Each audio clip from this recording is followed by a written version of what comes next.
Hello, everybody. Welcome back to Dirtbag Cinema. My name is Scott Decker, and I have a co-host. His name is... Who is Stephen King? Who is Stephen King? We're going to have a little fun this episode. We're going to do a little Jeopardy-style quiz game. Have you guys play along with us. Should be a good time. I think so. Should be pretty good. Before that, we'll get into the news, get into the dailies. Stephen King, you got something for me? We got a few things this week. First up, fans of Spider-Man in general, that universe should know what we're talking about when I mention Carnage.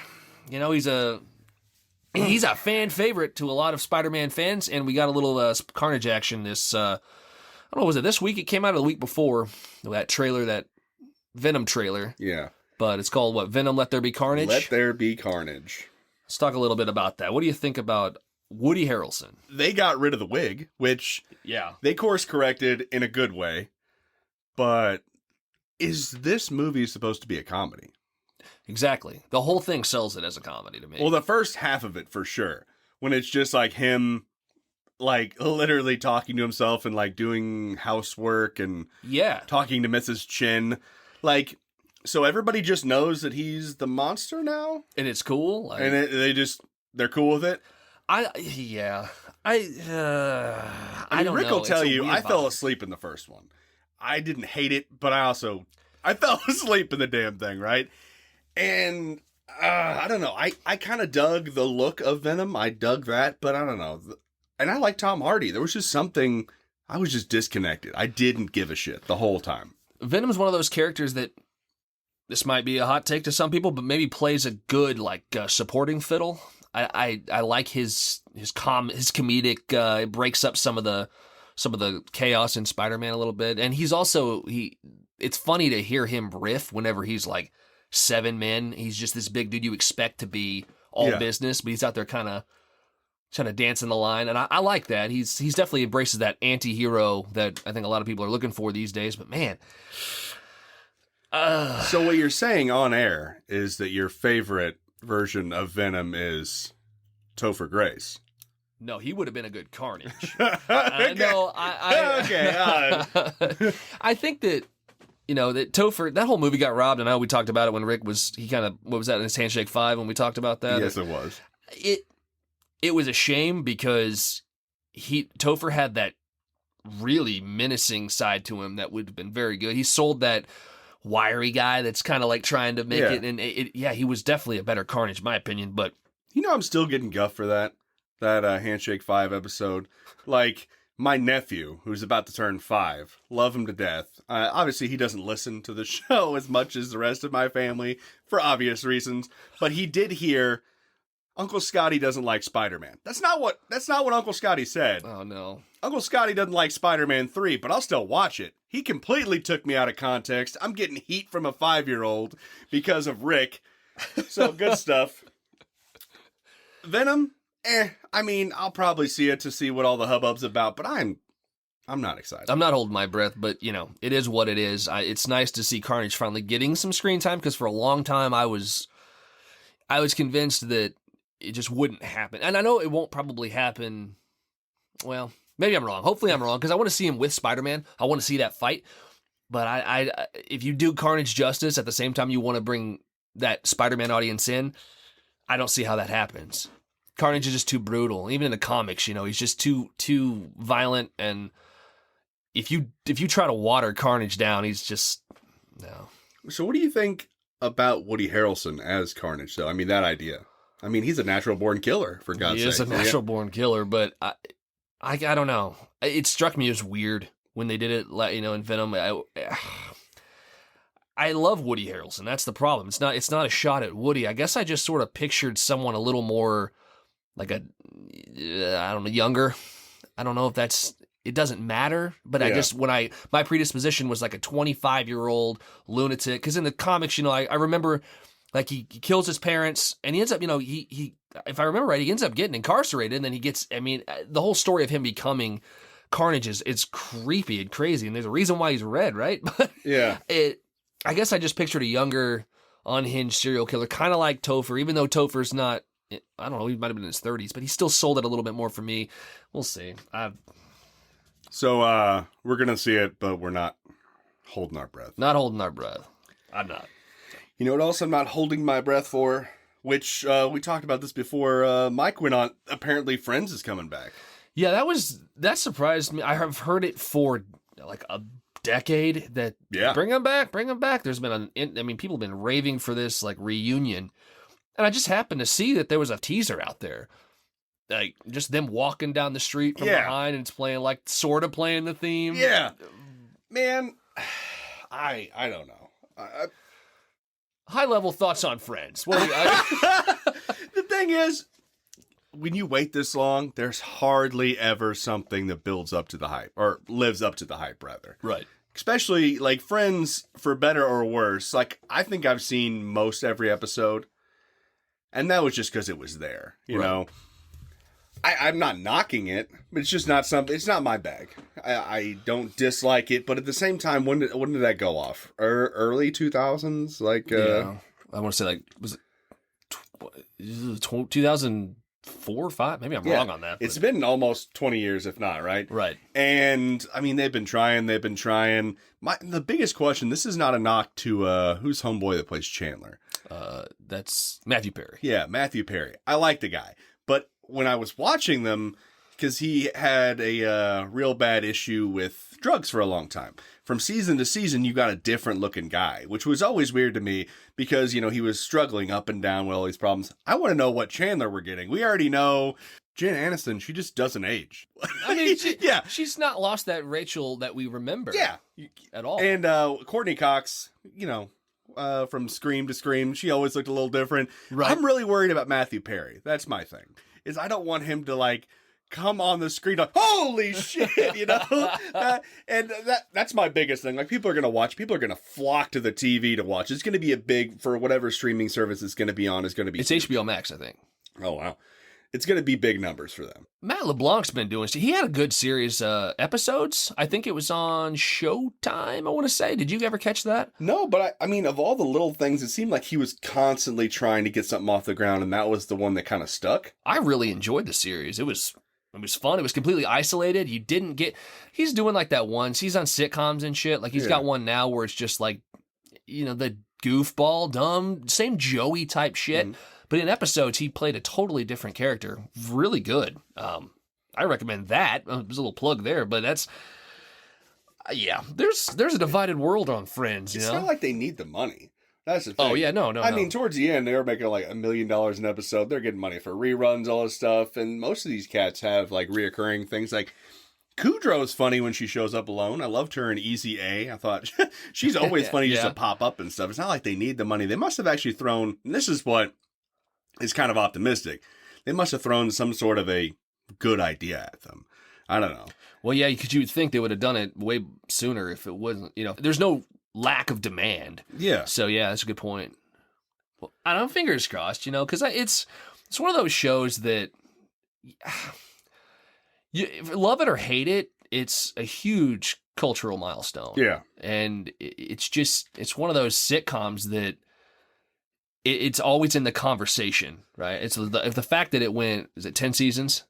I think so, yeah. Yeah. And it created some of the most iconic lines from TV and the Ross and Rachel thing. I mean, that's always been one of those couples that people always reference. So it's created a lot of different touchstones, but man, there's a divided audience out there. You either like it or you hate it.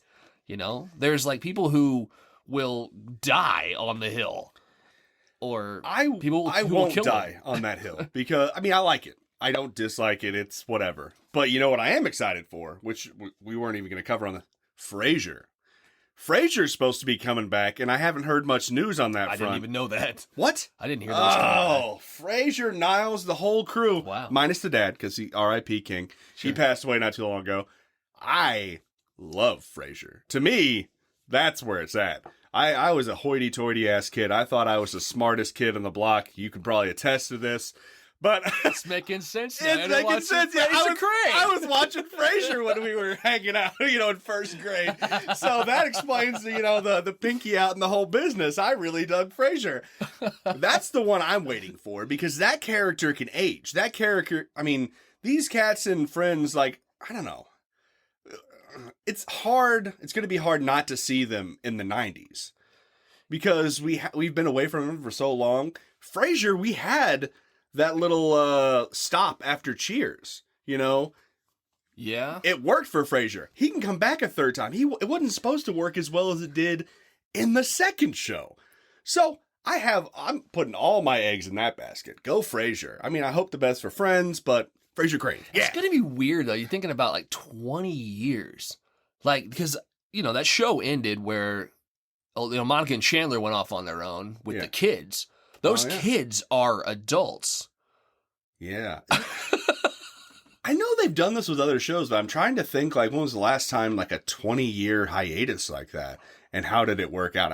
I'm drawing a blank. With 6 people and their families? That's going to be... Backstory episode, build-up episode, and then, like, episode 3, they're just in the coffee shop? So, and I guess this is something that I didn't even look into because I just saw the announcement earlier today, but is this one giant special? Or is this several I didn't look either. Chunks? I would assume especially with what we're talking about now, it'd have to be a handful of episodes, right? Like a limited series, because they're not going to get them to sign on for... Good Lord, an hour. Can you imagine bring everybody back for... Oh, yeah. What happened to your kids? Minutes? They're all dead. Well, yeah, the kids are dead. I'll be there for you. No. And that's exactly what... And I wasn't meaning to pick on Matthew Perry, right? But, I mean, over 20 years... Jen Aniston doesn't age. Everybody else has aged substantially. Right. I think Schwimmer for the better though. Schwimmer looks better as he got older. I think it's a weird take. He was awkward. Joey just looks like a hunk. He's just plumped up and got the salt and pepper. Yeah. Which everybody else, like you could tell 20 years have passed. They're probably gonna be like, you bitch. But Matthew Perry are gonna be like, what, played by Gary Oldman? Willem Dafoe. Oh, God. Oh, I'm sorry, Mr. Perry. I hope that you're doing well. And I hope it goes off. I hope he comes back and he looks like $1 million. And yeah, that's... We will see more to come on that. And that launches at the end of this month. So you got like 2 weeks, I think. Maybe a little less crazy. Than that. Yeah. Man, How is that so quiet?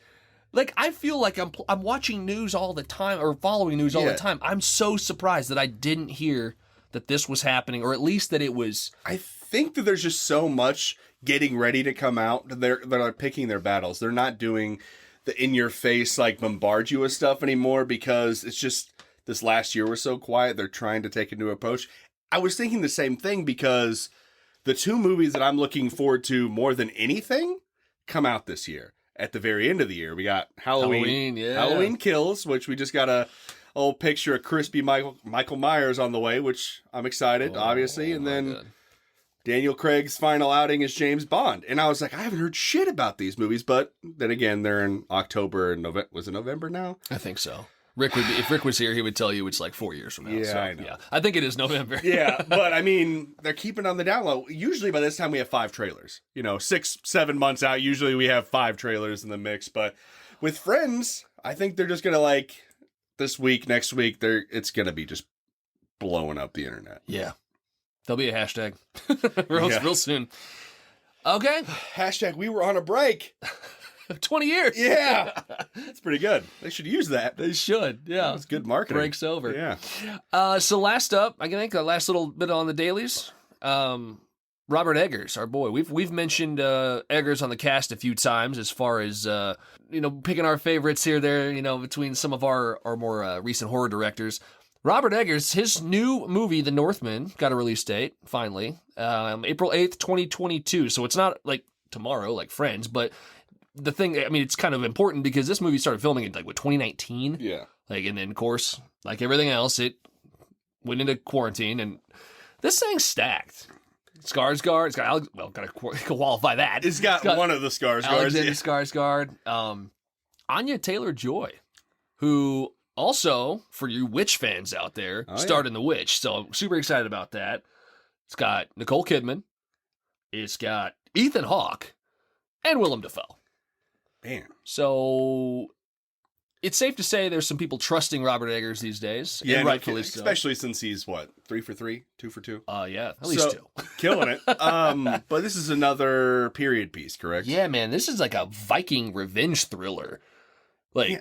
that's awesome. That is awesome. And I'm glad that it's this guy because Absolutely. I mean, if you heard that from, I don't know, Gore Verbinski, I don't know, that's a bad one too. He'd make a hell of a good one too because he did Pirates. But I don't know, if you But just you're pick right. a random name, Yeah. insert random Hollywood director, you're like, Viking period piece, Robert Eggers doing it, I'm on board. I'll be there, Yeah. 100%. How far will you go to avenge your, I think it's your slain father? I'm pretty sure that's what I read. Like, his father gets murdered and he's out for blood.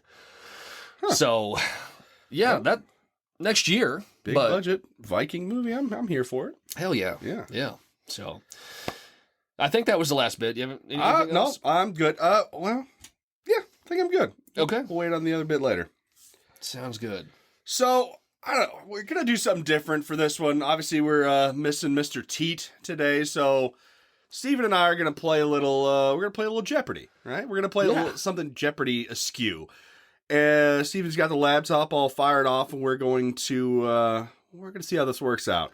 Now, these are legit questions from Jeopardy that are, can you guess these like movie questions from the show? Actually, it's funny because like I've heard a couple people listen to the cast, Danielle, one of them, who mentioned that it's a lot of fun when we, quizzes or questions or things like that are fun to listen to. I mean, I think Mix 93.3 does, can you guess the movie based on a line kind of thing. Oh yeah, I think everyone does that at some point. Yeah, it's a lot of fun to kind of get involved. So while we're going through these, we will make on every question, we'll make time, play along. That'll be the fun of it, and see if we'll announce the answer after the question. And then be honest after the episode. Yeah. Be honest. Tell us, how many you got. Because Steven and I are going to get all of them. But we want to know what you guys got. I'm curious to see of all the listeners, who's up there, who's on our level. You ready for the first question? Let's kick it off. So, question number 1. In Once Upon a Time in Hollywood, Margot Robbie portrayed this late actress. I think, as you know, if you listen to this cast, or if you know Scott or myself, we are both huge Quentin Tarantino fans, and as his most recent endeavor... Yeah, it's pretty fresh on the brain. Yes. Especially with the book coming out. I'm super jazzed about the book. Right, still thinking it should be one of those back of the bookstore beat-up pulp covers instead of that, like, slick, sexy hardcover they're trying to sling. But, yeah. So, we've given you guys enough time. Steven, you want to go ahead and tell them who it is? I would say, who is Sharon Tate? Who is Sharon Tate is correct. Yes. I'm just going to go ahead and say it's correct before you hit the button because it's Sharon Tate. Yes, Sharon Tate. One of the tragic victims of those Manson murders. So, all right. Question number 2. Famous feuding gossip columnists in the golden age of Hollywood were Luella Parsons and this alliterative lady. Oh my. So this was a $2,000 question, and I'm going to be honest with you, I don't know this one. I mean, it's alliterative, so it's going to be this. I mean, her first and last name, same letter. So it doesn't have, like, Jeopardy didn't have the 4 things. Well, that's fucked. I thought it was that. Dang it, dude. I was like, well, then we get it because I know the name Luella Parsons, and obviously it's not. Because the one I'm thinking was way later than that, so I don't know. This is going to be for, obviously, our older listening group, which I don't think we have very many. Okay, I'm going to take a crack at it. I don't even know of any, like, there's your Sharon Stone. Yeah. If you were thinking Sharon Stone in the last one, you were wrong. It's The answer is going to be Hedda Hopper. Oh, man. As soon as you said it, I've heard it before, but I didn't know they were rivals. Yeah, we have no idea what these questions are going to be, guys. Like, so if we act surprised, it's not. We're not feigning this. It's a real surprise and dismay. If somebody gets 10 out of 10 out of this, I'm going to question it. That's right. Because I had a Hopper. You're full of shit. I don't think you do had a Hopper. Well, maybe I don't know. There's a couple of people listening I know. I don't know. Bob might know it. Bob, if you're listening, take that as a pat on the back. If not, F you for not listening. So, do you want to keep track of how many we get? Okay, yeah, I'll write this down. So, uno, we got 2, no. Nope. All right, next question. Still 3. Okay. Struggling in Hollywood, Emma Stone and Ryan Gosling time travel God. with paleontologist Will Ferrell and befriend a primate named Chaka. What? This was before and after, so we kind of showed our ass on that. I'll start reading the categories. So that's why that's confusing, is because it's in Jeopardy. I don't know, for Jeopardy fans, you'll know this, but the before and after clues are fusions of two movies. So you get the two titles together. Okay, say that again, because I can't read it from where you're at. Okay, Struggling in Hollywood, Emma Stone and Ryan Gosling time travel with paleontologist Will Ferrell and befriend a primate named Chaka. Okay, well, the first part of that, I was going a complete different direction. These say Will Ferrell and dinosaurs or primates or whatever. It's got to be one thing, right? I think so. Yeah. Land of the Lost? Land of the Lost is what I would say. It's got to be Land of the Lost. Because I was like, La La Land? That's what I was your first. Yeah! I was like, La La Land of the La Lost. Yeah, okay, it's got to be Land of the Lost. La La Land of the Lost is what it says. All right, next up. This is Once Upon a Time in Hollywood for 800. Oh. The first Academy Awards, held at the Roosevelt Hotel in 1929, saw this war movie winning for Outstanding Picture. First one? The first one in 1929. Okay. All Quiet on the Western Front. So, All Quiet on the Western Front for 800? Yeah, let's do that. Wings. Damn it! I actually did. Did you know it? Because I was gonna feel like a dick if I. I would have said that if I would have thought. I couldn't think. Well, we are not wiping the floor. Yeah, I guess Jeopardy. Well, they're pretty high level. Oh yeah, there's gonna probably be some deep dives on these guys. So, but you know, All Quiet on the Western Front came out in the 20s, right? I guess the first one. I could have swore. Hey, we're already embarrassing ourselves. It might be something else. So I was pretty, I wasn't 100% obviously. It's a good guess, and it's one that was definitely. I mean, it would be on the radar for that time period, but I don't. Yeah, wings flew over my head. Yeah. Oh, come on. 1930. I was 1 year off. That's some bullshit. All right, next question. This is a bird for 1600. This PBS bird has a star on Hollywood's Walk of Fame. This one's gonna have to be low-hanging fruit. Yeah. So I'll give you a couple seconds here. PBS bird has a star on Hollywood's Walk of Fame. And we'll talk it out. I'm going to have to say Big Bird. I'm going to have to say Big Bird. It's, you're going to say Michael Keaton from Birdman. Toucan Sam. What do we got? Big Bird. Big from Bird. Sesame Street. Not exactly movies, I really hope but that we don't have any, film scholars listening now, because we might have lost them. Well, that's all right. These are on the spot is hard. Hedda Hopper and Wings, those are going back a while. Yeah. Well, I mean, if they would, I don't think they'll venture into a lot of the films that it's my specialty. No, let's hope that number 6 is about Jaws. Mm-hmm. If 6 is about Jaws, we'll sweep. The Big Picture, big in quotations, for 1600. 2002, Frankie Muniz's stolen school essay becomes a big Hollywood movie. So big's in the title. It's Big Trouble, right? Oh shit! I keep forgetting we're supposed to pause for all these people. I wonder, it's Big Trouble or Big Liar or something like that. Big Fat Kid. I don't know. Oh, you're gonna somebody's tied up on the front of it. I remember there's Muniz. He's in a suit, I think, and somebody's tied up on a chair. We're supposed to have a time limit on this, aren't we? Big Trouble. It's like it like Kurt Russell. Yeah. I'm thinking like Agent Banks too. Oh man. We should know this. This is our Agent Banks. Yeah, dang it. This is supposed to be in our wheelhouse. Some little kid is listening right now. It's big something.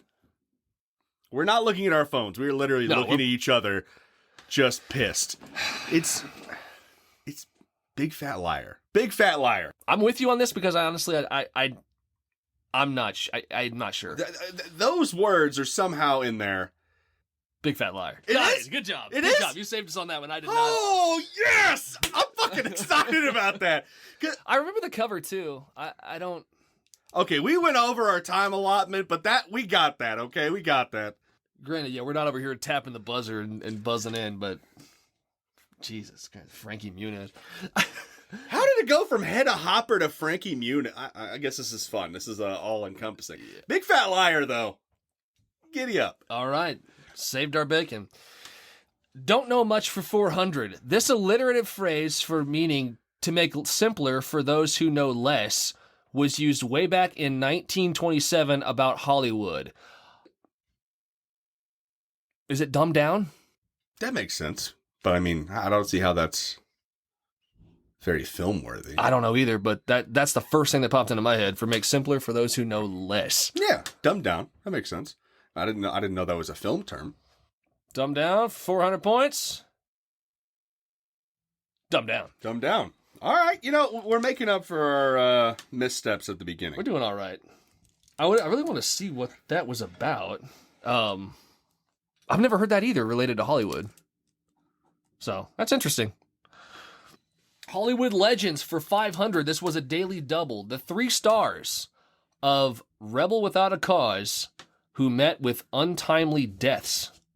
I gotta do 3? I suppose this is... Okay, so... James Dean.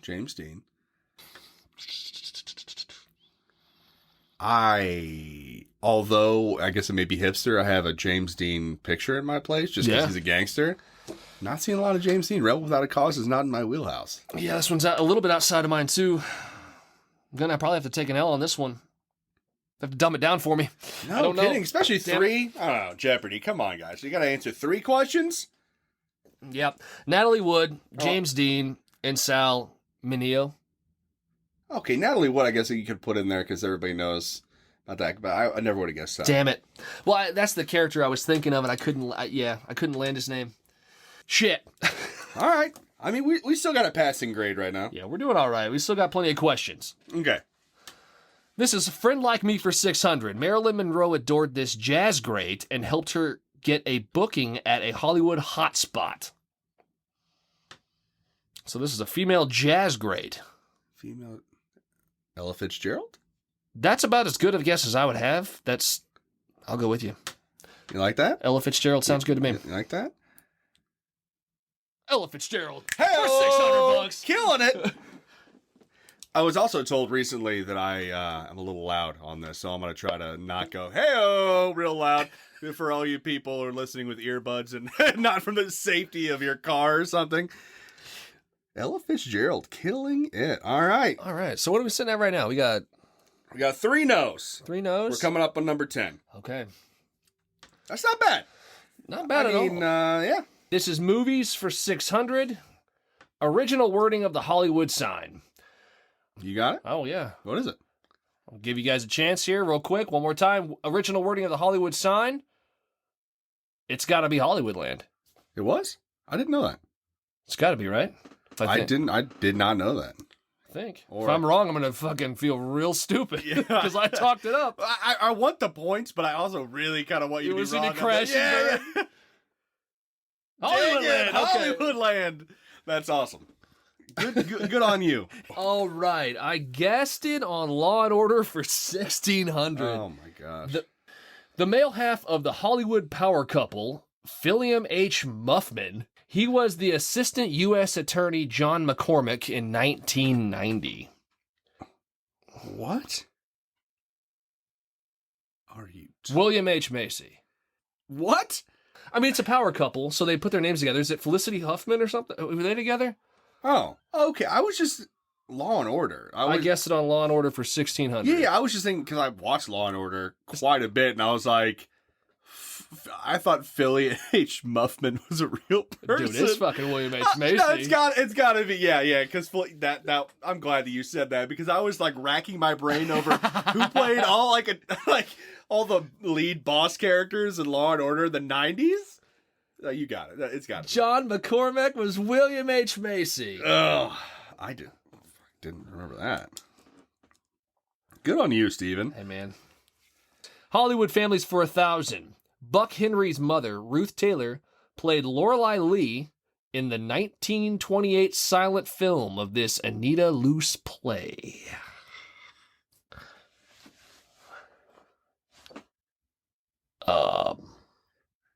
We need to put in a soundbite for crickets after this. Yeah, right. Yeah.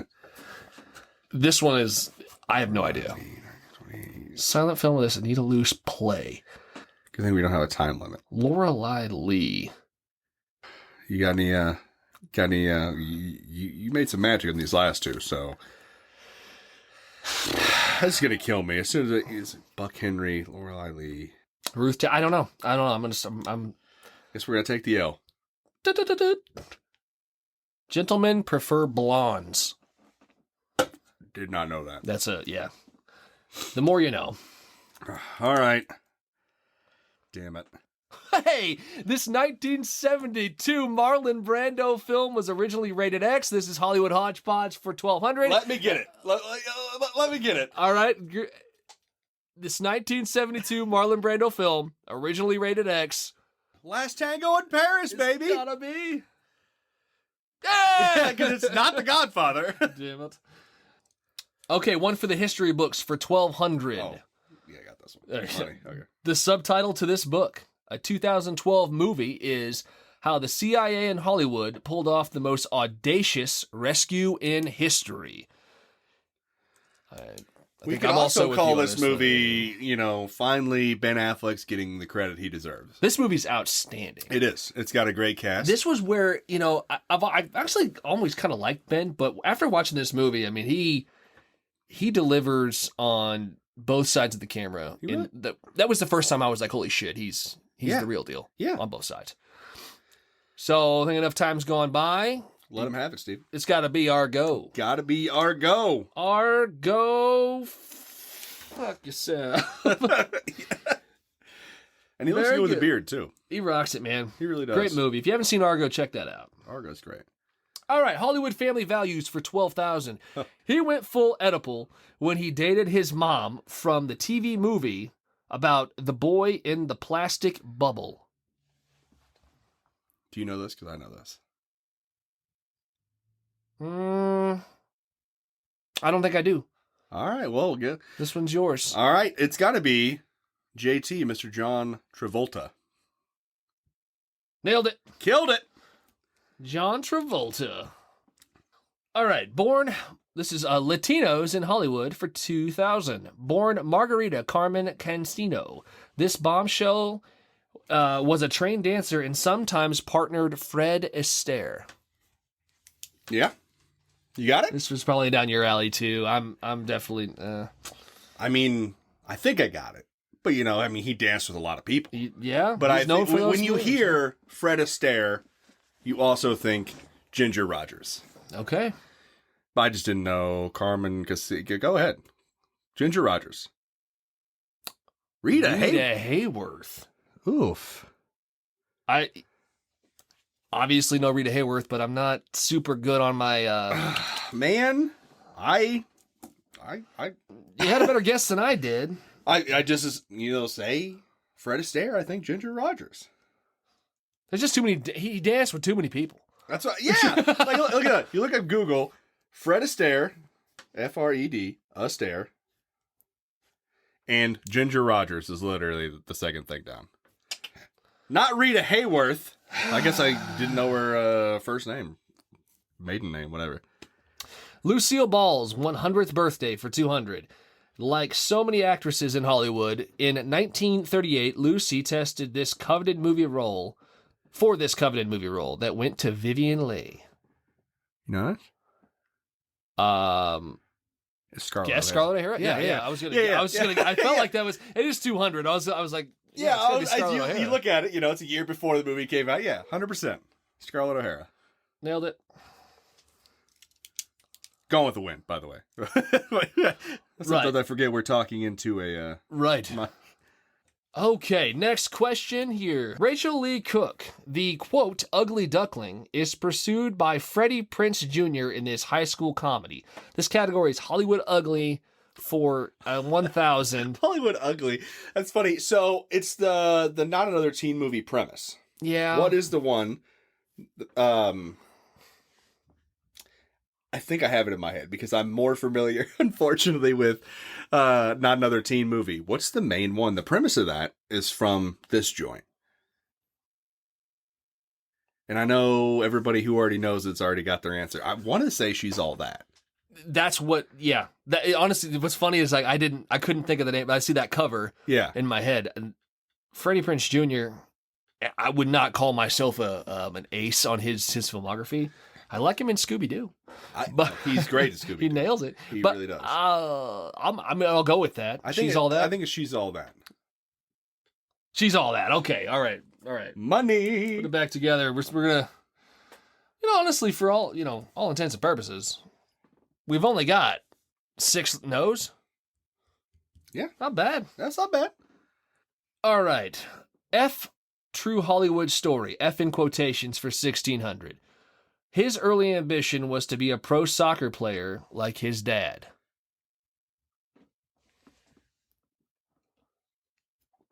Here's the thing. I'm taking a wild stab in the dark. Okay. All right.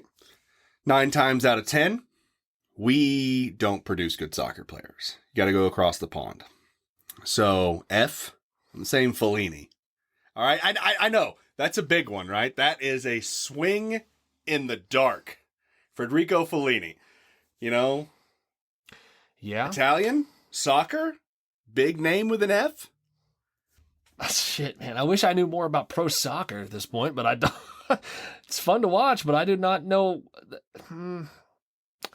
Let's go with it. All right. Colin Farrell. Yeah, I definitely wouldn't have guessed that, but I can build like a soccer player. It's across the pond still, right? Yeah. I mean, we got something right. We'll count that. No, Fellini is. Yeah. Colin Fellini. I thought it was good. I thought it was so obscure it might be right. For 1600? I wouldn't have guessed that. I didn't realize his pops played soccer. But I didn't either. On to Hollywood to Broadway, 1600. In 2009, the entire cast of A Steady Rain was Daniel Craig and this Australian as Chicago cops. I know who I'm going to go with. I mean, there's only one real answer. And it's got to be. There are only 2 Aussie actors who do Broadway, right? Who do Broadway. And I mean, we have the answer we're going with. We already know who it is. I think but we the do. other one, the B, would have to be Russell Crowe. Fair shot. I mean, he couldn't sing his way out of a paper bag. We saw that in Les Mis. But I mean, it's got to be huge. It's got to be Hugh Jackman. All right, I'm locking it in with you. Hugh Jackman. Yeah. Crushing it. Okay, yeah. Yeah. That's good. It's got to be huge. That was good. Russell Crowe would have been. It's not a bad second guess, but yeah, that if you're talking Broadway in Australia. Yeah. Yeah. This is Oh Hollywood for 300. In Singing in the Rain, he knew how to, quote, make 'em laugh. How many times have I seen Singing in the Rain? What is his name? All right, here's what I'm going to do. I'm going to let people guess. But I'm writing this down as to not embarrass myself. Because if I get the Singing in the Rain question wrong, I'll be run out of town. But seeing as how you're not saying anything, I think we're both on the same page. So, again, this reaches back where, I mean, obviously Singing in the Rain, solid, but not my forte. And what you wrote down would be my only guess. So we're going to give him the anonymous. It's gonna... I mean, I can say it and take credit for it if you want. No, because now they know that I wrote it down. All right. Hit the button, Steven. We'll tell them if we got it right. I did not get it right. Donald O'Connor. Your guess is I mean, because I don't, oh my God. They're hitting us with a lot of, I want to play Seen It now. All right. We're playing Seen It.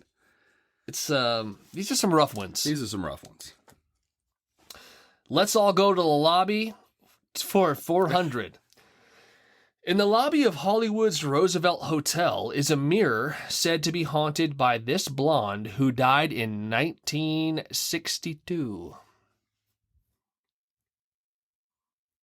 I was looking at you to see if we were on the same page. Is it Marilyn Monroe? It's got to be Marilyn Monroe. I think it's right around that time. These questions always make you stop in your tracks. Like, Marilyn Monroe was the first thing that popped into my head, and I'm like, But yes, it is Marilyn Monroe. Keeping it going here with Hollywood remakes. This 1957 Glenn Ford Van Heflin Western was remade in 2007. Give it a second here. Do you know what it is? Because you seem pretty, seem like you got it. I think I know it. Okay. But we just talked about one of the guys who's definitely in it. Oh, yeah. Yeah. So we're on the same page? I think so. He was the backup to our Aussie. Yeah, well Now you're making me second guess mine. because I'm thinking of my dates. All right, give me yours. We'll mull it over. No, mine's wrong. It wasn't 2007. What's yours? 310 to Yuma. That makes more sense timing wise. Yeah, that wouldn't. I think that was out before we graduated. I think you're right. And also pretty good. And I think it's also a remake of a Glenn Ford. I think you're right. Let's do it. Yeah. Russell Crowe right there, baby. 310. Whew, what were you thinking? Oh, the first thing that popped into my head, and because I didn't, the date threw me, but I first thing I thought was True Grit, and I'm like, that's not right. Yeah, I think it came out a little. That was way later. I think it's 2010 for Grit. But that was not. I was like, wait a minute, that's yeah. That's just a solid guess, though. Right. I just thought 07 lined up perfectly. It was still when we were Yeah. in high school, and I saw that in the theaters. Movie stars. It doesn't say the amount this was for, so we're going to say $8,000. She made only 11 Hollywood films during her brief career, co-starring twice with Bing Crosby and winning an Oscar.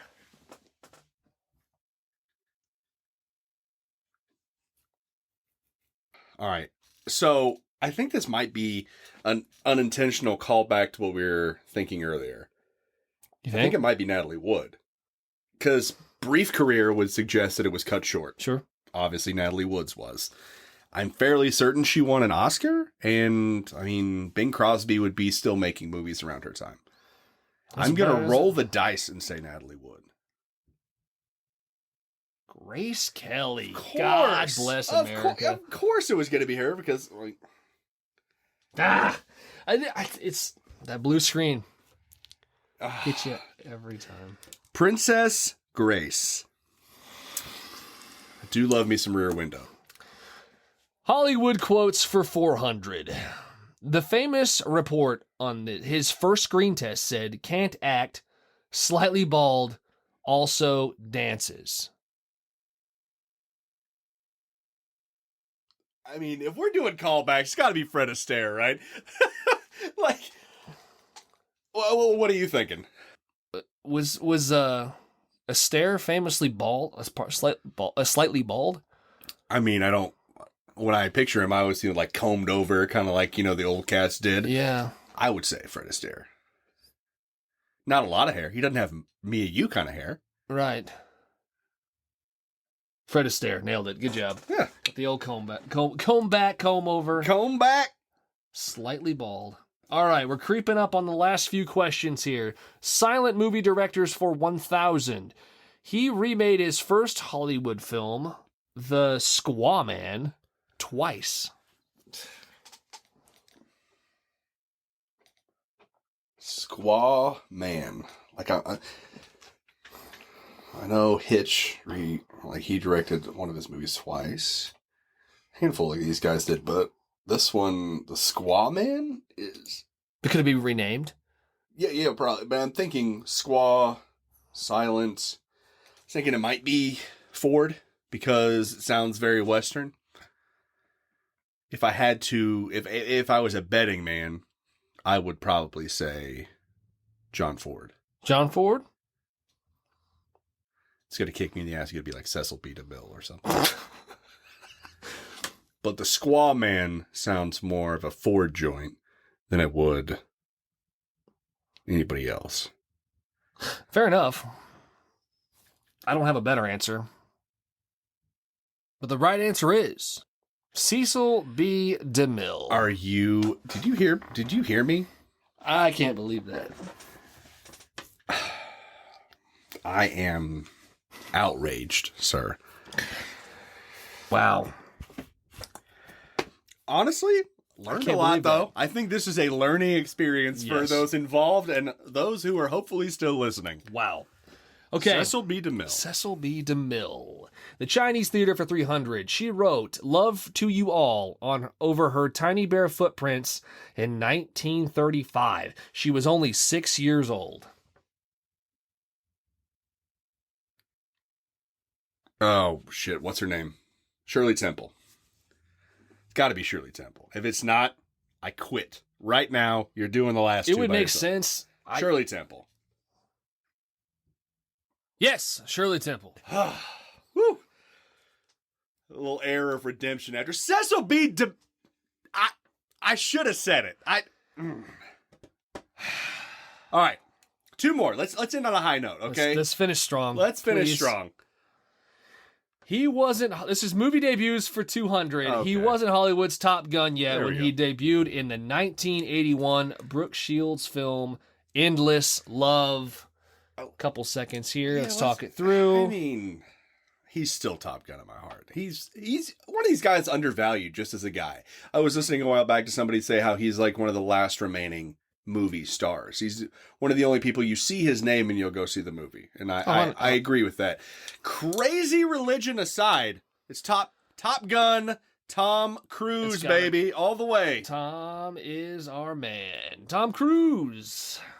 That is, of course, correct. Hollywood heartthrobs for 100. When Johnny Depp didn't feel the need for Speed, the movie, this actor got the starring role. Whoa. Another Joe Bob did his movies this weekend. We're going to talk about that real quick while we're thinking here on this for anybody who's answering along. And showed Mandy. Yeah. And had Nick Cage. And he's another one of these guys that kind of fits that bill, that guy that can kind of do some oddball stuff and have some fun. And he's got a very original flavor to what he brings to the table. He does. Like, he's also in the same vein of Nick Cage where everybody just thinks he's kind of an idiot. But when he's got it turned all the way up, like, let's go ahead. John Wick, for example. Sure. He made that into a franchise. I'm not sure if anybody else could have, because it might have been more of a run of the mill thing, but he fit it perfectly. It's Keanu Reeves, by the way. And you can tell Keanu Reeves, have you seen that video of him at the shooting range? Yeah. Unbelievable. Yeah. Like that just doesn't happen. It also doesn't hurt that apparently he's the nicest human being that ever lived. Like, I mean, he's had his lake houses and stuff like that, but hey, who doesn't, you know? Sure. But you gotta love the guy. He sort of lives in the shadows, you know. He's not out in everybody's face all the time. And, yeah, because he's too busy doing good deeds, giving a charity, and like feeding, homeless dogs. Like, this is a guy. It's a good guy. He's a good guy. Lock it in. Keanu Reeves, yes. What a happy way to end the trivia. After the ups and downs of this episode, and there have been plenty. I mean, we did good, but also, this honestly just makes me want to go home and watch all the black and white, all the silence, everything I got to kind of bone up. One thing I learned about this is Jeopardy does not appreciate my type of movies. They don't live in my world as much as I would appreciate. I mean, I love these these classics are great, but my expertise does not live in the 30s and 40s, I got to tell you. And they're not going to be going to 42nd Street anytime soon. So. That's true. I guess it kind of made me think, like, I dip my toe. I know a little bit. I know, I guess, the bare minimum requirements of some of these things. But I'd really like to be more knowledgeable on the older stuff. Shout out to Trevor. He just watched Nosferatu. We got a positive review from Nosferatu. Absolutely. Pretty happy about that. We're getting some classics in people's eyeballs. That's pretty good stuff. 100%.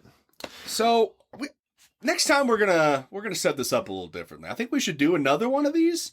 Oh, yeah. We need to figure out how to do like an interactive one, because I'm not the man behind the computer. You are. We need to do somehow do it with more people, because this is fun. I had a great time, but I think there should be more like a Dirtbag Cinema Presents kind of thing. Get everybody involved. That'd be a lot of fun. Oh yeah. Maybe a little Facebook Live. Maybe a little something like a live event. Yeah, that'd be fun. Yeah, get people. All from the 1920s and 30s. So study up. Yeah, study up on your old school cinema. So we'll wrap the episode with a few, I guess, recommendations for this week, so you guys can We didn't review a film, but we can give you something to watch. Yeah. You want to kick it off? Yeah. I saw a couple things. So I'll run through them real quick. Two that we got to get out there. I saw Army of the Dead. They're having, what is it, a week? Oh, shit. By the time this comes out, you'll have, a couple more days to see it before it drops on Netflix. This is the new Zack Snyder joint. He did, apparently, while also putting together his Snyder cut of Justice League. Man, Steven, I gotta tell you. Of all his movies, this is probably my least favorite. Really? Yeah, man. Like, I'm excited. Like, the premise of this thing, Vegas gets walled off, and it's pretty much just a zombie-infested, dead town. And the Batista and company have to go in, and obviously there's ulterior motives. There's all this backstabbing and stuff going on. They got to go in and get money out of a vault. So it's a heist movie inside of a zombie movie. That sounds spectacular to me, right? You got a big, charismatic leading man. You've got all the ingredients for a spectacular movie. And from what I'm reading, everybody liked it more than me. But Zack Snyder is done. I mean, he doesn't do small movies, right?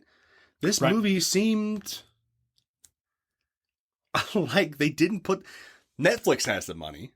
Snyder has, enough backing to make a big... It just didn't seem like... I don't know, all the outward shots of Vegas were kind of... The color palette just bored me.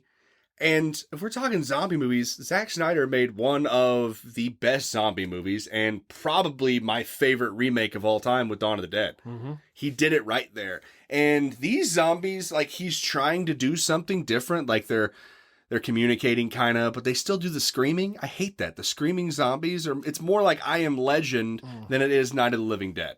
And that's where it kind of loses it for me. He's trying to build some sort of character from them, and it doesn't work for me. Yeah, that sucks. But on the positive, I guess it's not bad, but I go in there with high expectations.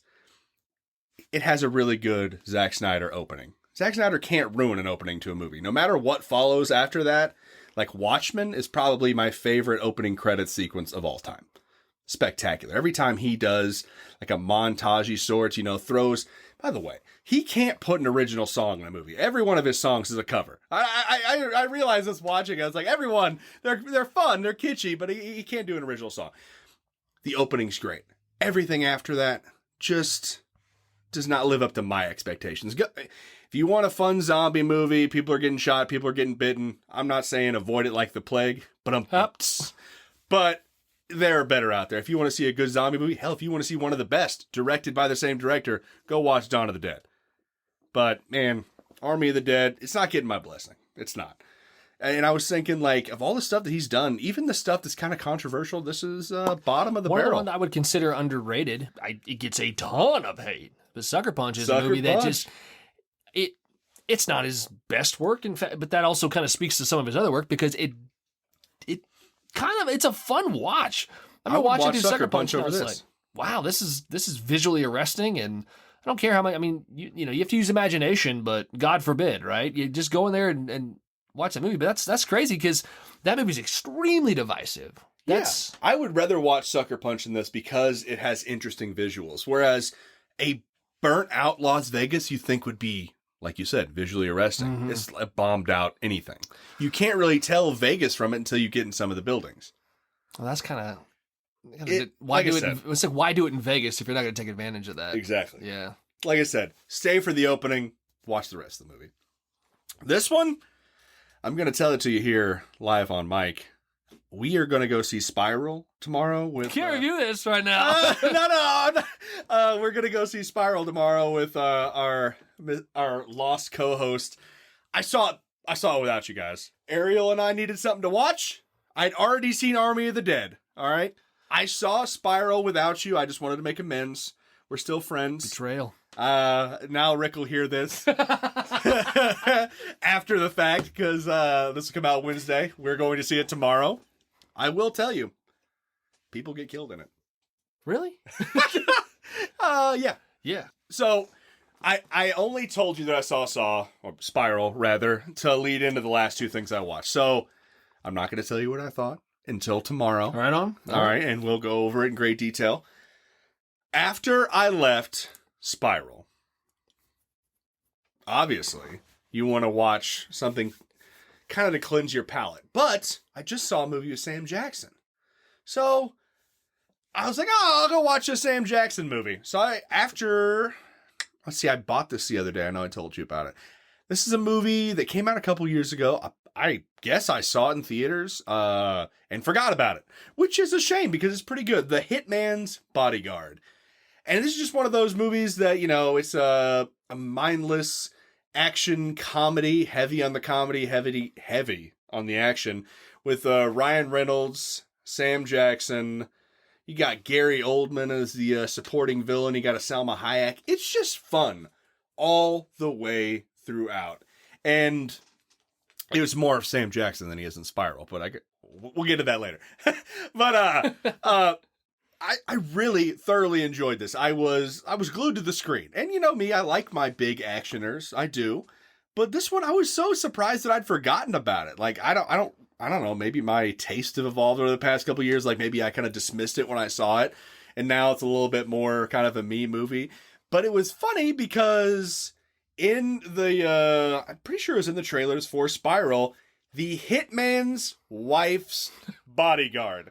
So they're doing a sequel. I think that's why it kind of planted into my brain that now they're doing a movie where Salma Hayek's more of an interest than the other ones, it's exciting. I'm going to see it for sure.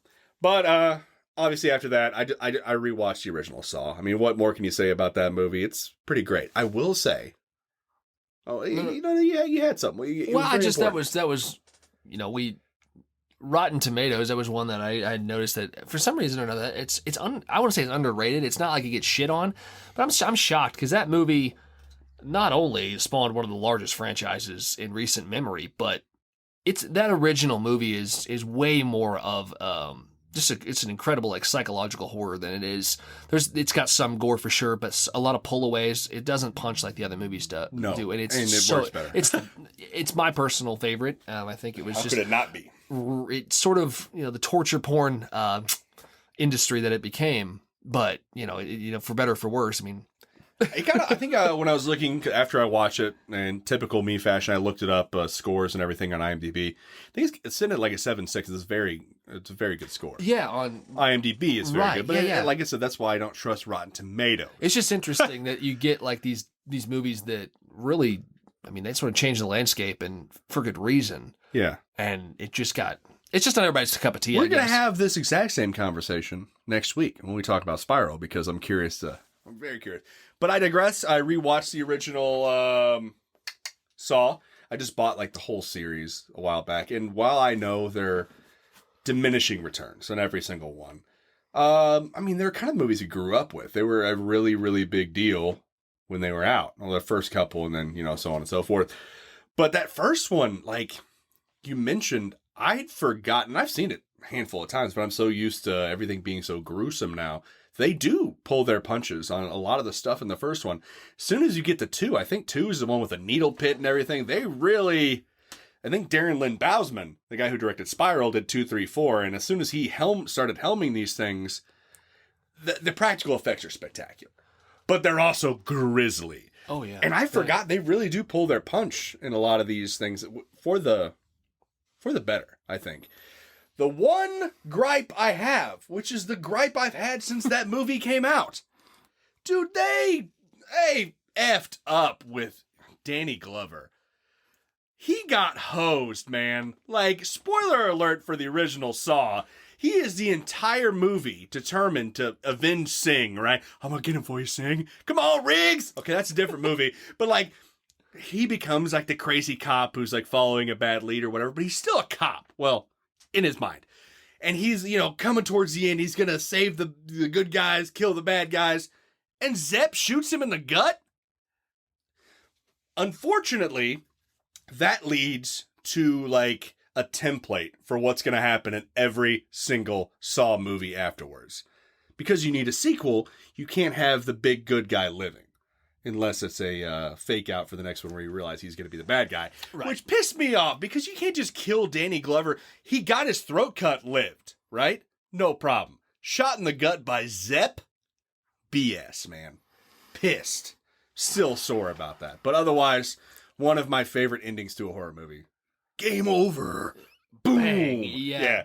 And that iconic score that's still a banger. Still a banger. Absolutely. Yeah, there's a reason why. And it was sort of one of those things. I always sort of try to push the last one. Can it be gore? And it wasn't to the...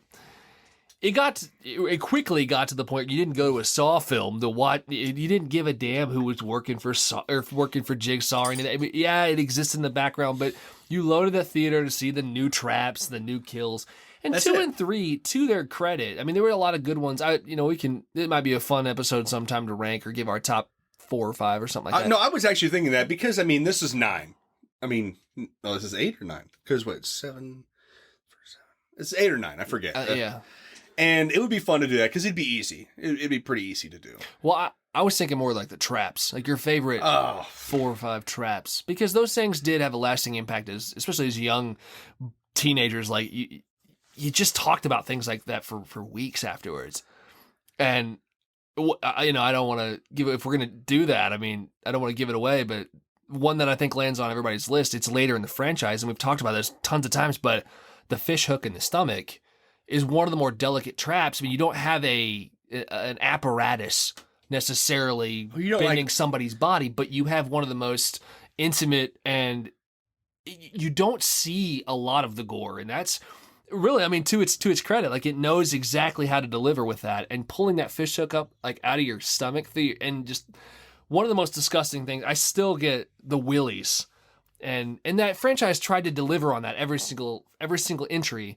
But 2 and 3 had great moments. As soon as we get done here, I'm going home and watching 2. I'm starting to delve into them. Yeah. But here, I agree. You go for the traps, you stay for whatever else is there, right? But like when they're on 6 or 7 and the bad guy, honestly, the bad guy's there, and he was like, I was behind the door in the second movie. I'm like, what are you talking about? Because James Wan and Lee Winnell, first off, bravo, gentlemen, for what you did from that movie to have the career you guys have. Like Lee Winnell just did Invisible Man, upgrade before that, Third Insidious, wrote everything. And James Wan is the new master of horror. Like it or not, the Waniverse is effective, it makes money, and they're like callbacks to old school horror. Big fan. And to come from their short for Saw to do this and branch out and do everything else they did, kudos, gentlemen. Big fan. Lee Winnell can't act for shit. I mean, especially that first one. But I mean, I like him in Insidious. But I digress. When the bad guy's like, I was behind here, and they show all the cutscenes, like, that wasn't their initial plan. They wanted to do Saw, make their movie, and you see Lee Winnell has like, screenwriting credits. He's trying to like, mash something together and save the franchise, but everybody else just wanted blood and guts, and they wanted to somehow tie it back to Tobin Bell's voice. That's it. Because Tobin Bell was dead in the second film, right? Yeah. Oh, yeah. Straight up like bone saw to the face or something. I forget. It was, I'll tell you here in a couple hours when I watch it again. But yeah, he's been dead. And now they're like, he mentored me when he wasn't mentoring the other guy. Well, there's the whole brain surgery thing, too. Yeah. Well, we're just shitting all over we're spoiling the whole franchise here. But you do get all and I wonder like how much of that is like just pointing the finger at themselves and like how wild can you get? Yeah. Because it's obviously ridiculous. Oh yeah, you're right. Behind the door, or like this person was working with that person, and it's just sort of like, yeah, like the joke's on us kind of thing. But really, check out when it got to the point where they were like in the middle of town square and they had like the 2 people like tied up or whatever. I think that was that 3D? Yeah. So was that? Yeah, 7 was 3D and then 8 was Jigsaw. And this is not. I digress. But yeah, it gets ridiculous. It gets I mean, they're all ridiculous. Yeah, but it's also like there's something to that whole like the morality problem there, where it's like, yeah, you live this life, and I think that I respect that for like the serial killer motive. I think that was really effective, and I think that's really, from there they were able to spin this off because like just a dude that puts people in traps. Because honestly, fine, maybe you'll still get an audience, but Jigsaw is kind of immortalized in that. Like he was, but he didn't think all of these 100% through. Thus, my only other gripe with that first movie. the keys in the bathtub. The key to those chains is in the bathtub. Yeah. And then you have the flashback to the very first scene of the movie. Keys go through the drain. There was no way that he could have prevented that. Not his fault. Ergo, should have been let out. Tobin Bell just wakes up from being in a 6-hour coma in the middle of the room. Game over.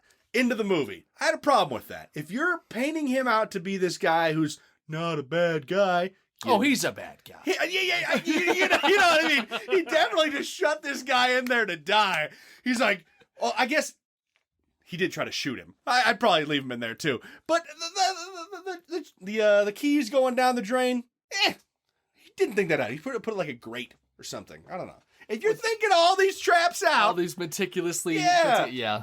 I can't wait to talk about Spiral, man. I mean, we'll be having this conversation in 24 hours, but I want to talk about it now. I want to spoil it for you. Don't do it. All right. What have you been watching? Because we went an hour and a half on Saw movies without saying anything. So I watched a few things this week, but I'm only going to recommend one movie. This one, I think it's funny because I've also in my free time that I have, I've been playing a video game called Detroit Become Human, and I don't know if you've heard of this or not, but you can tell by my face. I have no idea what you're talking about. It's a really, really good narrative. So far, it's really kind of like a player choice driven sort of thing where you your choices steer the story, and it's kind of cool because after every little chapter, you can go and see how the rest of the worldwide community went. You can see like the web and things that you did do light up and the things that you didn't do stay hidden. So you can kind of see like the breadth of what could happen in this story based off your decisions. And I'm totally blown away by how good the performances are and the character animation. It's very, very good. But it's a story about set in the future ish, not too far off, but androids and humans living together in the same world. And it's kind of like a tale that's been told a lot of times, but tale as old as yeah, right.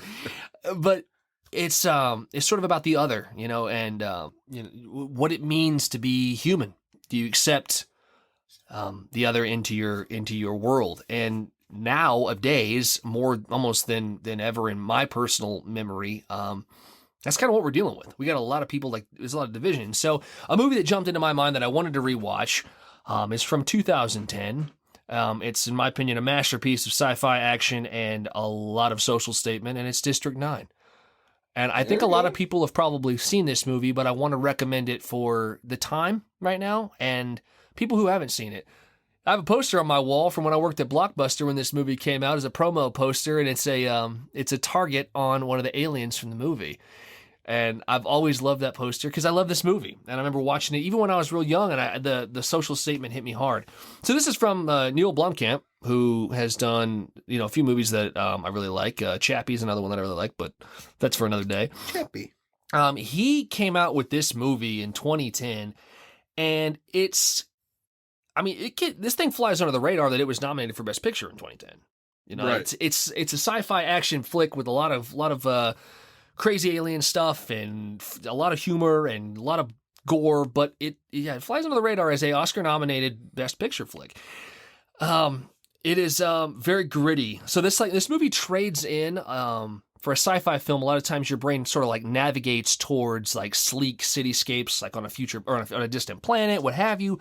This is set in South Africa, in the slums of South Africa, a very, very in Johannesburg. A very, very different landscape than what you expect from an alien movie, right? But this story, it tells the story of this alien ship that they're sort of exploring the universe. You don't really get a ton of story on these guys. You get a little bit, but these aliens, we call them prawns. They have this really kind of interesting build. They're very tall and like their bottom halves are skinnier and they have this face that kind of does remind you of a prawn, like these little, like mandible type things, and very, very interesting looking creatures. And I found out later, I was kind of like learning about this movie, and the reason why they worked on that build the way it was is to sort of like one kind of break them up, make them a little different than other aliens that we've seen, but also for the animation crew and the visual effects crew, because they didn't run the risk of looking like they were. It was easier to animate that that build, that skinnier legs, and it didn't look as human. They were able to like kind of pull that out and really make it look foreign. Very, very cool stuff. These creatures are called prawns, and it's interesting because like right now, the time that we're in, like it's sort of very relevant. But these guys, they're sort of looking for a home, another place to maybe. You kind of get the gist that they're trying to colonize, but we as humans go up in this ship that's sort of stalled out above our planet. We go up and we cut our way in and we get these prawns out, and they're all malnourished, right? They've been kind of chilling up here above South Africa for a while, and they've been traveling across the solar system. So we do what we do best, and we set up a nice little camp for them. Yeah, a little spot for them to live, which quickly becomes this terrible location with walls around it and all sorts of abuses called District 9. And man, it's just one thing that really drives this movie is the arc of our, protagonist. Why it's so good is because he starts off, I think it's Sharlto Copley. He's a very, very interesting actor. Blomkamp basically picked him off a tree and said, do this. Like, he wasn't going to be an actor, but Neil said, yes, you need to be. This guy is QT's Christoph Waltz. Like, he found him. I don't know about Christoph, but he made him the guy in his movies, and he's great. Right. And love him in everything he said. Yeah, and it's really cool because he starts off as this really he's kind of geeky. It's a fun start to the movie because it's like a documentary style feature, and I believe this is the first documentary style that's not a documentary movie to be nominated for an Oscar for Best Picture. You're probably right. It's also the first grasshopper person movie to be nominated for Best Picture. These movies don't really make it to that category very often. Oh, you're but it's a testament. Yeah, it really is. It's a testament to how much of a story that's there. It's not just all spectacle. But yeah, so he gets picked up by this crew to go into, which is essentially this like prawn Hooverville, and walk them kind of through what's going on. And he's just so numb to what they're doing, and maybe a little ignorant too. He's one of the guys that sort of sets up. He's kind of he pulls some levers, and he's in the mix, but he doesn't quite know just how depraved some of the things that are going on actually are. But when he takes this group into the District 9, some events go down, and we'll just say that like his perspective starts to change after he's exposed to some prawn tech. That's all I really want to say. His whole arc is like loaded. Like, so tons of gross out moments, but like also tons of moments that he delivers where you're like cheering, and he's hilarious and he's like heartwarming. And there are other moments I'll talk about, I guess, in a minute where it's also like mist-inducing. Yeah. Some stuff that I rewatched that was even harder to watch today. And it's incredible what he was able to do with how you can humanize like a grasshopper creature, and you just, oh my God, they did such a good job in the visual effects department. So quick things. This movie, everything they accomplished was $30 million, which is astounding. Yeah. When you think about what you're seeing on screen and the amount of action and kudos to the production design and the editing crew, because they really, outside of those visual effects groups, they did wonders to make this thing look way more expensive than what it actually was. Some of the best visual effects on the block. I mean, still to this day, you go back and look at those aliens. I mean, there's not a lot of movies that would, you can make a case for this movie being in like that top 5. I think just consistency across the board and the nuance. They actually all have characteristics. Yeah. They're not uniform aliens. Some are wearing different clothes, some are wearing different jewelry and shit, and they have different builds. And it's just so impressive. Anyway, just kind of like I said when I first started talking about this, like you have like this moment in kind of where we're at right now, like these, they call prawns, the eyes, right? So you have these wild looking creatures, but their eyes have what you almost might call a humanity, but they're so not human that I was watching at this time and I'm thinking like, okay, it's not humanity there, but there's a link between the human and the prawn. So it's like that, it's something that's kind of beautiful. I thought like we call it humanity. They would call it prawn-manity. Prawn-manity. But it's just that existence, and there's that connection in the eyes. They did such a good job of creating that empathy there. And as Vikas, our main character, goes through his endeavors, he starts to see kind of just how similar we are with the prawns and how brutal we can be when there's the other or somebody just different from us. And we're just hungry to know and to have. So, you have thoughts on this movie before I love that movie. I have the Blomkamp like 3-pack with this, Chappie, and Elysium. Yeah. Down the line, those are the, Yeah. Elysium has some cool moments, but kind of a miss for me. Chappie it's fun, it's quirky, it's his more like heartfelt movie, but this one's just a winner all the way around. Made like kind of a mid-level name for Copley. I love that guy. Like he was in that Hardcore Henry. The movie's okay. He's spectacular. He's great. He's all over the place in that movie. Yeah, different people. I loved it. Yeah. When I was like, wait a minute, what's going on? Love him. But when it comes to South African movies, you're missing Fried Barry here. I was waiting for an hour and a half to mention Fried Barry. Stephen and I watched Joe Bob Briggs last week. And we saw Ginger Snaps, which was a winner. It's something I'd missed out on before. Stephen, you hadn't seen it, right? That was my first time viewing. That was a win for us, a women's lib werewolf movie. I was here for it. And then they followed with the Shudder original Fried Barry. Stephen, what'd you think of Fried Barry? I like films that like to explore new territory, and I like things that are weird and strange. But Fried Barry to me, well, I mean, it was a solid demo reel for cinematographer Gareth Place.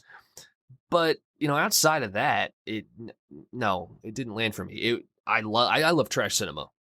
People know that. I love movies that are absurd and not necessarily very good, but they're doing something original. And it's not because they are trying to be bad. They just maybe can't execute the effects, or they don't have the money to hire the people that have the skill sets that they need up front. They're doing, like, people are wearing 18 hats and things like that. But the thing is, they're still engaging and fun to watch.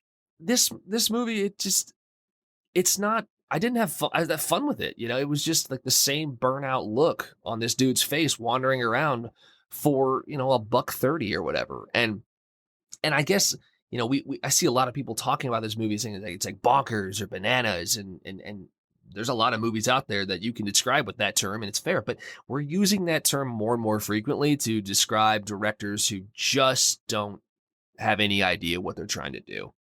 The director, he opted out of writing a script for this movie. And you can look at that a couple different ways. Well, going out into the street with an idea and just blocking it out on the fly, and that you could say, oh, that's brave and bold, or you can just say that's ill-prepared in a person who's trying to make a movie who doesn't have a story to tell, and it shows. You can call it an experimental film, I guess. I mean, that's what experiments are for, figuring out what works and what doesn't. But I guess I just think that the experiment of not, writing a script for your movie has been done before, and rarely does it ever succeed. So I will leave Fried Barry alone after I say this. When I heard the director say that he wanted this to become a cult classic, it goes down in my estimation. You make a movie you think is good. If it doesn't follow through on making money and finds a following later, then it can be dubbed a cult classic. Don't make a movie that you don't intend on being everything you can make. If you can soak your movie in neons and I walk out of that thing feeling a little bit underwhelmed, there's something missing. Yes. All right. Well, Fried Barry, we'll leave it like All right. So, yeah, this is a great movie. I'll wrap this. I think that obviously I would like to review this at some point as a group because, District 9 is a movie that, like I said, I hold in some of the highest regard, not just as a sci-fi picture, but as one that just is standing the test of time. And we're talking a decade later, and it feels even more relevant today. Which is unfortunate. Unfortunate, yeah.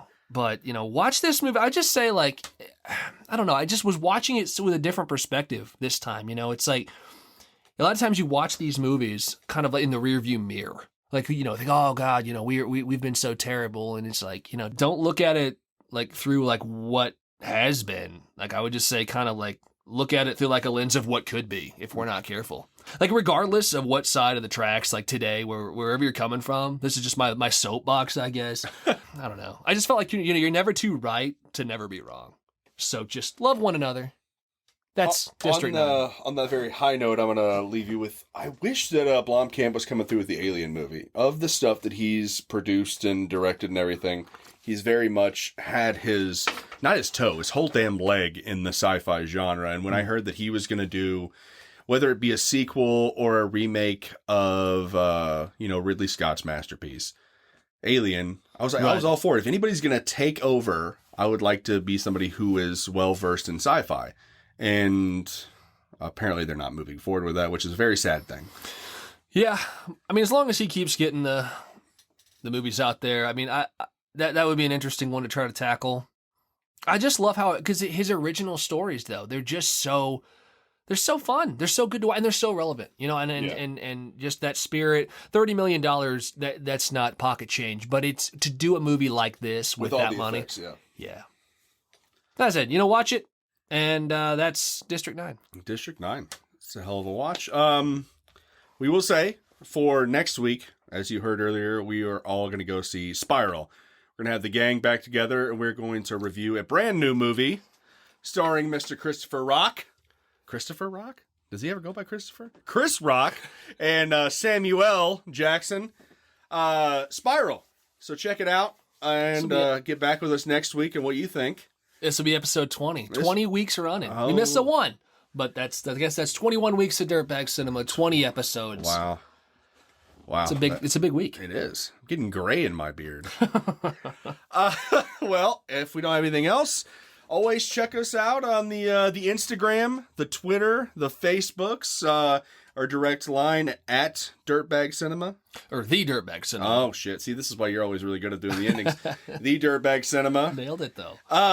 And also, Steven and Rick have been putting out hella content on the YouTube channel. I have yet to, because I am very vain and I don't like the way my face looks. We'll get to that later. Also, we got the t-shirts up, Cotton Bureau. Absolutely. Search Dirtbag Cinema. Steven, if you don't have anything else, I will see you at the cinema, Dirtbag. See you there.